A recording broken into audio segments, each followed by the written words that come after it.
Good morning. I'm going to read to you about love. In 1 Corinthians 13, I may be able to speak the languages of beings and angels, but if I have no love, my speech is no more than a noisy gong or a clanging bell.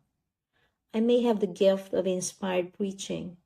I may have all knowledge and understand all secrets. I may have all the faith that needed to move a mountain, but if I have no love, I am nothing. I may give away everything I have and even give up my body to be burned, but if I have no love, that does not do me any good. Love is patient and kind. It is not jealous or conceited or proud.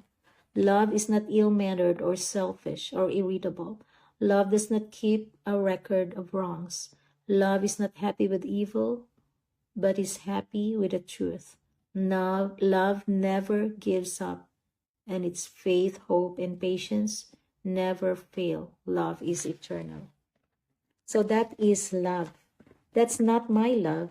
That's not your love. It's God's love for you. God's love for you is patient and kind. God's love for you is not ill-mannered, and God's love for you does not keep a record of your wrongs. He forgives you. Amen.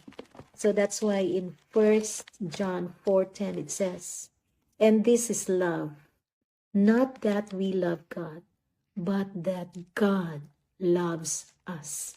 So he died on the cross to save us. So let's pray.